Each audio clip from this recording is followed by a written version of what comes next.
un podcast de Cooperativa.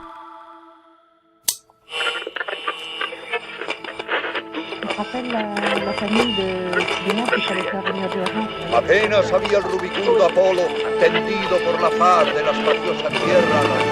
De Beethoven a los Beatles, del cine francés a la imponente arquitectura italiana, desde el Quijote de la Mancha hasta la literatura rusa.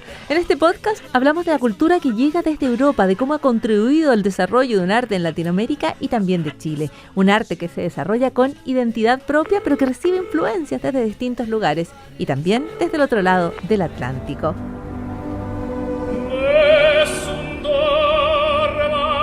Este es el llamado de lo que a veces se conoce como el viejo continente. Soy Paula Molina y esto es Aló Europa. Aló Europa es una presentación de Cooperativa Podcast y la Delegación de la Unión Europea en Chile.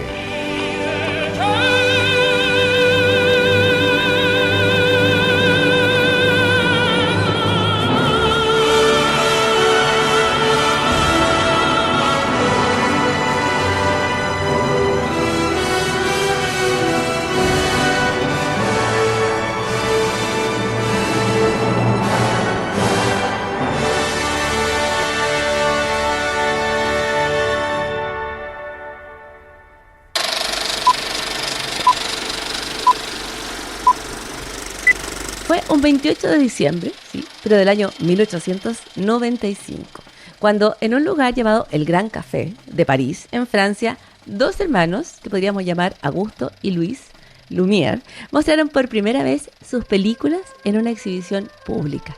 Y esa fue la primera proyección cinematográfica comercial de la historia, el antecedente de los cines. En este capítulo vamos a hablar de ese cine que nacía en la Europa de los hermanos Lumière y que se expandió rápidamente por todo el planeta. ¿Cómo ese cine europeo influyó o sigue influyendo en las películas que se hacen en Chile y en América Latina? De eso vamos a conversar con Cristian Ramírez, que es periodista, que es crítico y, por supuesto, un amante del cine. Cristian, bienvenido. ¿Qué tal? Muchas gracias por la invitación. Bueno, y listo para conversar acerca de Europa, el cine y demás. Hablemos de lo que pasa ese 28 de diciembre. Vamos hasta París, fines del siglo XIX, una ciudad que ha pasado por todo tipo de transformaciones, por revueltas, por estallidos, por emperadores, en fin. Podríamos presentar una primera reflexión general sobre la importancia de esa exhibición de los Lumière y de cómo el cine va a aterrizar en Latinoamérica y puntualmente en Chile. Perfecto. Mira, a la gente le favorece tener como fechas fijas respecto de eventos que en realidad tienen un desarrollo más complejo. El 28 de diciembre de 1895 marca la primera exhibición pública del cinematógrafo de los Lumière, un experimento que ellos habían ido desarrollando durante un largo tiempo, cobijados estos hermanos en la empresa de su padre, que era una empresa de productos fotográficos, pero en absoluto eran los únicos que estaban trabajando esto en Europa. Sin embargo, lo que marca a fuego este evento, efectivamente, es su componente social, su componente comunitario, porque los Lumière decidieron hacer esta exhibición en forma pública, no privada, y decidieron comercializar su invento con un componente público y social, al revés que Edison, que desarrolló en Estados Unidos su kinetoscopio para consumo individual. Es decir, estaba colocado, los kinetoscopios eran unas especies como de tótems donde tú ponías las monedas y observabas la película, pero solo eras tú, a diferencia de lo que ocurre con los Lumière y su exhibición colectiva. Ya, o sea, en el propósito, en la misión del cine, podríamos decir, hay una diferencia, hay algo diferencial, que lo que busca cuando registra sus imágenes en medio de una época que está llena de avances, de innovaciones tecnológicas, lo que quieren los Lumière es alcanzar un fin más social. Ellos quieren hacer un retrato, filmar para mostrar y mostrarlo a la comunidad, ¿no? Y en cierto sentido creo que ese factor diferenciador es algo que de alguna manera también puede identificar al cine europeo, incluso en los inicios del cine, respecto del cine estadounidense en los inicios del cine. Podríamos decir, en cierta forma, que la característica social define al cine europeo en la medida de que comenta su entorno sin parar y que, por mal que nos pese, digamos, los estadounidenses lo concibieron desde el inicio como un negocio y como un emprendimiento. Y en estos primeros años de la cinematografía, ¿cuán importante, cómo se extiende esa influencia europea y cómo va a llegar a Chile? Cuando uno retrocede en el tiempo, hasta los comienzos mismos, hasta los instantes ya perdidos del cine chileno, porque muy poco de eso se conserva. La primera película que como tal ha sido vista por el público es Un paseo en Playa Ancha, que si mal lo recuerdo data como de 1904, es decir, como 9 años después de la exhibición de los Lumière, 8 años después, por ahí. Bueno, cabe señalar que ese era un operador Lumière y parte de lo que definió a la compañía en su tiempo fue este interés por no necesariamente vender la caja que captaba estas imágenes, sino comisionar a distintos operadores de la compañía para que se repartieran por el mundo y de alguna forma trajeran el mundo y los otros continentes de vuelta a Europa. Es algo medio similar a lo que ocurre con el descubrimiento de América en cierta forma. Tú te vas a los confines y luego regresas desde el confín con el botín, en este caso imágenes, que tú vas captando. Y por lo mismo es una carretera de dos direcciones. O sea, por un lado tú regresas a Francia y a sus alrededores con estas imágenes desde los rincones del mundo, pero a su vez siembras la semilla en ese rincón de la presencia de la imagen móvil, que yo creo que eso es clave. Entonces, en esos primeros años, antes de que los franceses cogieran la dimensión empresarial del negocio, yo creo que hubo entre un interés sociológico y un interés científico y casi turístico. Son muchas cosas a la vez. Estamos en el siglo XIX, comienzos del siglo XX, y hay otro fenómeno, y es que parte de la aristocracia, lo que se llamaba en ese momento una aristocracia chilena o estos sectores más acomodados en Chile, que está mirando hacia Europa, ¿no es cierto? Que viaja a Europa, que se radica en Europa y puntualmente hacia Francia también, que es una especie de referencia, no solo para Chile, sino que para varios lugares de América, de esta idea de lo moderno, de esta idea de un estilo de vida que es cosmopolita, de algo que es un estilo de vida que se deseado, que se quiere alcanzar. ¿Y esa mirada se extiende también al cine? Mira, hasta donde uno puede entender, porque hay que tomar en cuenta de que gran parte del cine silente inicial en Chile se perdió. Lo que sobrevive es bien interesante a ese respecto, sobre todo porque algunos operadores y algunos camarógrafos y probablemente quienes primeros dispusieron de esas cámaras no las dirigieron sobre grupos teatrales o gente que podía adaptar obras para su exhibición, etcétera. Aunque sí sabemos, por ejemplo, que allá por 1910, en el centenario, hubo un intento de filmar la historia de Manuel Rodríguez, por ejemplo, de lo que sobreviven, no sé, básicamente cosas mínimas, pero es bien interesante que mucha de esta gente que filmó el Chile de aquella época tendió a filmar lugares, monumentos y espacios que de alguna forma evocaban el mundo europeo.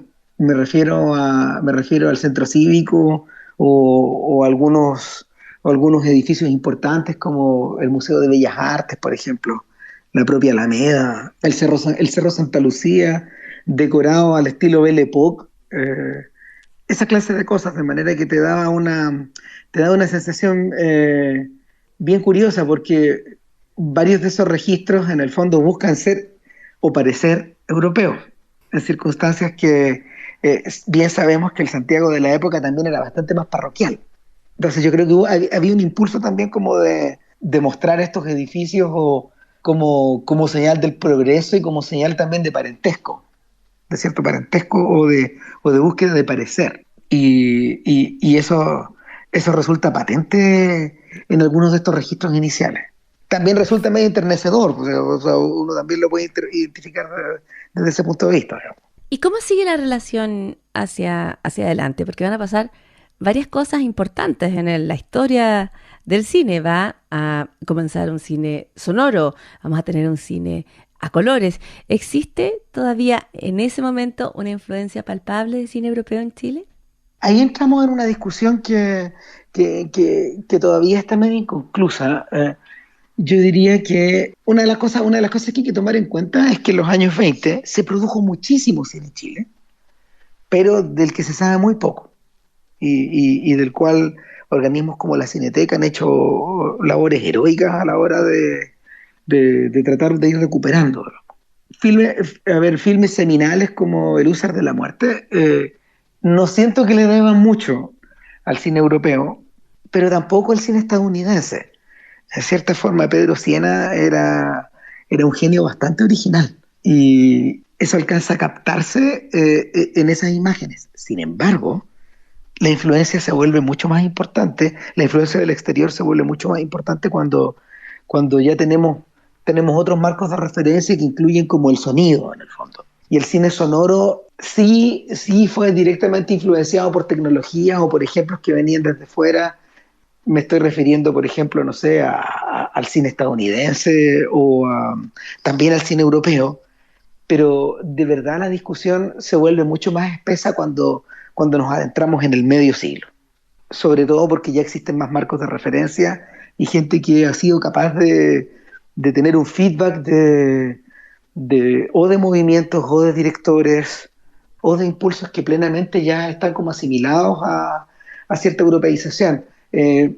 Indiscutible es la increíble importancia que tuvo el neorrealismo, por ejemplo, en el cine chileno de finales de los 50. Es evidente que esos realizadores habían visto esas películas de De Sica, de Rossellini, del primer Fellini, etcétera. O sea, esa influencia fue importante. De alguna manera es insoslayable. Ahora, hay nombres que son referencia obligada en nuestro cine, pero que hacen buena parte de su carrera en Europa. Está Raúl Ruiz, por ejemplo, está Patricio Guzmán. Es una serie de talento chileno que llega por motivos del exilio u otros hacia Francia. ¿Se puede marcar el punto de diferencia y de referencia entre la obra que hacen en Chile y la obra que van a desarrollar en Europa? Bueno, mira, sería disminuir la importancia del exilio es imposible. O sea, en el cine chileno. Yo diría que es uno de los factores que marca a fuego el desarrollo de nuestra cinematografía, sobre todo por la cantidad de artistas, de cineastas y de técnicos también que tuvieron que emprender carrera o se fueron por otros caminos al final. En el caso, en los nombres de Ruiz y de Patricio Guzmán, evidentemente son los más importantes, pero también también habría que recordar, no sé, a otros como el de Elvio Soto, por ejemplo, la propia Valeria Sarmiento, la esposa de Raúl Ruiz, gente que desarrolló en algunos casos una carrera igual de larga que los anteriores. Un factor esencial al respecto es tratar de asimilar que estos artistas que se fueron, de alguna forma se europeizaron o se transformaron también, cambiaron su foco, cambiaron su manera de observar. En el caso de Ruiz es particular, porque bien podría decirse que Raúl Ruiz también se puede escribir con UO, Raúl, por tal como él firmó muchas de sus películas en Francia. En cierta forma hay una línea divisoria entre los filmes nacionales de Ruiz y los filmes franceses. Él mismo dijo que a la hora de poder adaptarse a este nuevo escenario, él tuvo que cambiar, de hecho, su matriz estética. O sea, él decía, por ejemplo, que esos filmes chilenos, evidentemente, el sentido, el ritmo del lenguaje, o el sinsentido y el sentido del lenguaje en las películas chilenas de Ruiz era extremadamente importante. En cambio, ese sentido del humor, esa picaresca, esa viveza, Y esa extrañeza del lenguaje se desvanece en las películas francesas porque evidentemente era imposible de traducir esa cualidad. Y por lo mismo las películas europeas de Ruiz poseen esa misma extrañeza, pero ya aplicada a la lógica misma de la imagen hacia el alfabeto audiovisual con que él opera. Entonces, Ruiz cambió profundamente. Quizás ese no es el caso de Patricio Guzmán, fíjate, porque en el fondo los filmes de Guzmán están bañados por otro impulso, por un impulso memorialista que es muy difícil de separar del proceso chileno, sobre todo cuando uno se concentra en las trilogías de Guzmán, que son dos. La trilogía de la Batalla de Chile por un lado y la trilogía del Memoria, que está compuesta por sus últimos filmes como El Botón de Nácar, La Cordillera de los Sueños, La Nostalgia de la Luz. En ese sentido hubo directores más expuestos que otros a esa influencia sin duda, o sea, y ambos caminos llevaron al Festival de Cannes, digamos. O sea, por un lado o por otro, tanto Ruiz como Guzmán se pasaron por la Crozet, se pasaron por la Alfombra Roja, en fin, queriéndolo o no queriéndolo. Tú mencionaste el neorrealismo, ¿no? Esta corriente que influye mucho en la forma de hacer cine. ¿Hay otra corriente que de la misma forma tome cuerpo en el cine chileno y latinoamericano, o son influencias más bien de países en particular? Mira, como te comentaba antes, el impacto del neorrealismo fue un bombazo para mucha de la gente que trabajaba en la industria audiovisual, porque básicamente por dos razones. Una, porque el componente melodramático que poseían esas películas efectivamente tocaba una fibra, no solo en los realizadores, sino que también en los espectadores. O sea, eso hay que tomarlo en cuenta sí o sí. Lo otro es que las herramientas con que trabajaba el neorrealismo, que podían ir desde el trabajo al nivel de estudios bien sofisticado, pero al mismo tiempo al trabajo que podía realizarse con mínimas herramientas, eso sí se adaptaba a una realidad bastante incipiente y endeble de un cine chileno que siempre estaba un poco al debe en temas técnicos, en temas de industria, en temas de capacidad, en temas de capacidad para movilizar fuerzas al estilo de Hollywood. O sea, Chile soñó con eso, creó Chile Films, el Estado creó Chile Films en los años 40 precisamente siguiendo ese modelo, pero este se estrelló como guatapique, digamos. O sea, no, claramente al muy poco andar se dieron cuenta de que era imposible trabajar de esa manera, y por lo mismo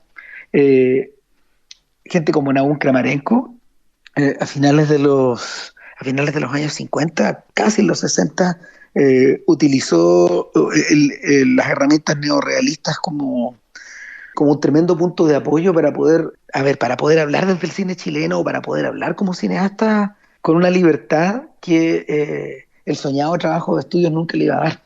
Entonces, efectivamente, la influencia del neorrealismo fue tremenda. Ahora, en paralelo, y casi al mismo tiempo, comienzan a aparecer lo que se llaman los nuevos cines en toda Latinoamérica, bien teñidos bajo la influencia bien aparaguados en la influencia de la nueva ola en Francia, la Nouvelle Vague, la de Truffaut, la de Godard, en fin. Se trata como de nuevos lenguajes, de nuevos enfoques. Hay una vuelta de campana en la lógica de qué es el objeto filmado y quiénes pueden ser los personajes cinematográficos.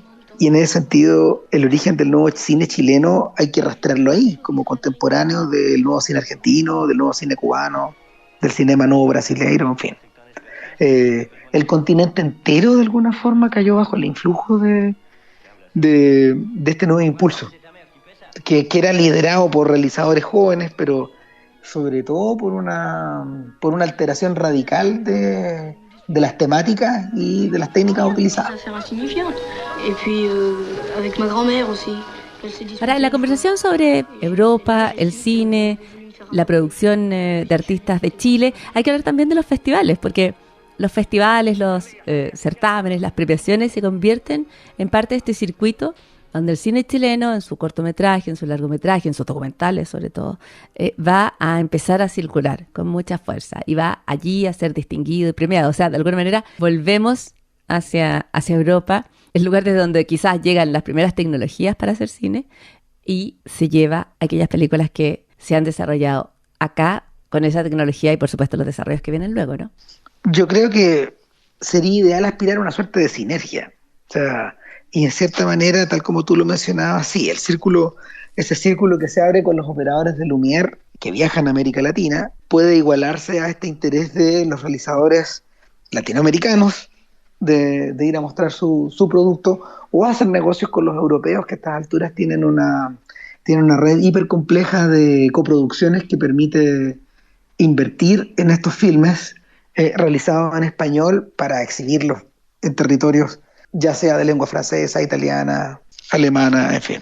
Eso como punto de partida. Ahora, es bien interesante que muchas veces ciertas producciones nacionales se estrenan a veces con meses de distancia. Primero en Francia, sobre todo, que ha sido un activo coproductor, y a veces en España.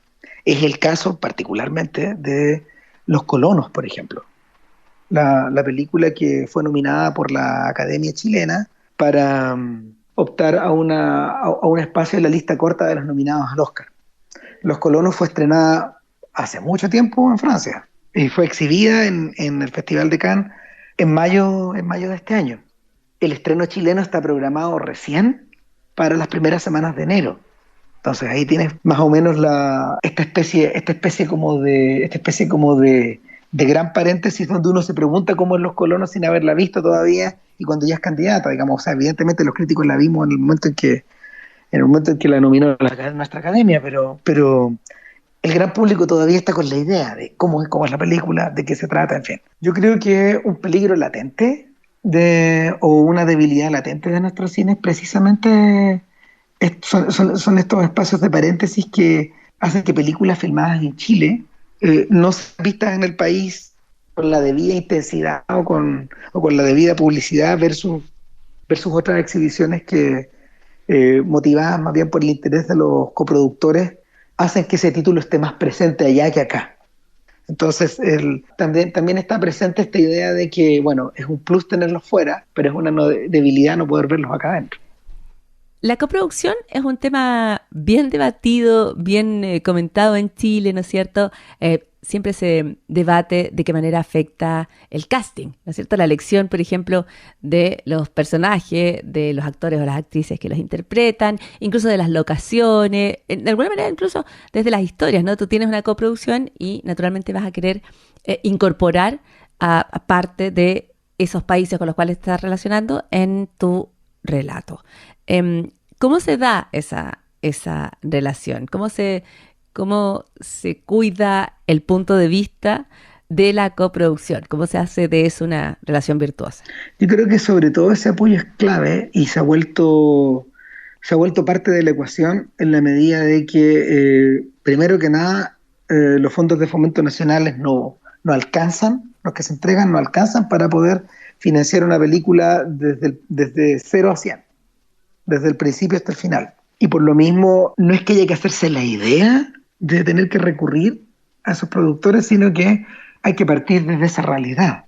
Desde que el coproductor es una figura esencial, hoy por hoy, dentro de esta maquinaria. Y así como se han ido dando las cosas, las coproducciones, fundamentalmente, hoy por hoy, en el cine chileno son con Europa, más que con otras cinematografías, más que con Asia, por cierto, y claramente más que con Estados Unidos. Hay casos como el de Maite Alberdi, por ejemplo, y casos como el de Pablo Larraín o Sebastián Lelio, donde había acceso a diversas fuentes de coproducción, pero en general la coproducción es con Europa. Cristian Ramírez, ¿y podríamos hablar o cómo hablamos de la influencia latinoamericana en el cine europeo? Porque también ese cine va a hacer un impacto.